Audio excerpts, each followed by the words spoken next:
Bos besar KKP Papua sadar dicurangi Belanda gara-gara ucapan Presiden Amerika. Kini pilih kembali ke NKRI. Nama Nicholas Maset tidak asing lagi bagi masyarakat Indonesia, terutama bagi masyarakat Papua. Nicholas Maset dulunya adalah seorang pendiri organisasi Papua Merdeka. Namun kini Nicholas Maset telah kembali ke pangkuan Ibu Pertiwi sejak 2007 silam. Selama 40 tahun tokoh ini mencari arti dari kata merdeka bagi Papua. Ia lama-lama malang melintang di negeri Paman Sam. Dalam sebuah video diunggah akun Facebook Yudi Prasetyo Jogokusumo, Medio 2020, secara gamblang Nicholas Maset mengisahkan perjalanan hidupnya.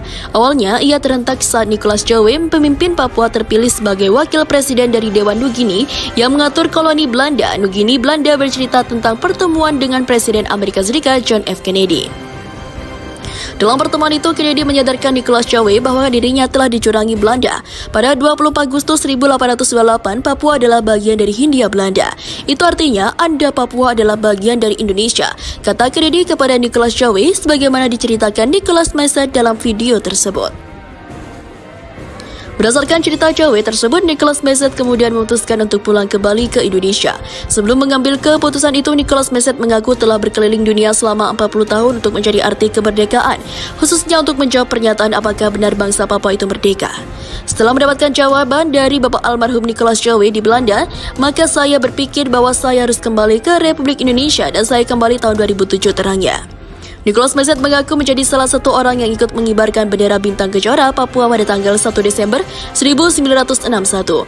Kala itu dia masih berusia 15 tahun, 59 tahun lalu dan tidak banyak orang yang hadir dalam acara tersebut. Mengapa saya katakan demikian? Karena pada tanggal 24 Agustus 1808 pemerintah Belanda atau pemerintah kolonial Belanda waktu itu resmi menyatakan bahwa tanah Papua adalah bagian dari Hindia Belanda. Atas alasan itu dia mengajak para simpatisan OPM untuk bangun dari tidur dan sadar bahwa cita-cita pembentukan negara Papua adalah tipu daya Belanda. Jadi untuk saya bendera itu kenangan lama, kenang-kenangan yang Belanda menipukan kita bahwa kita akan menjadi satu negara sendiri di luar dan dari Republik Indonesia, tandasnya.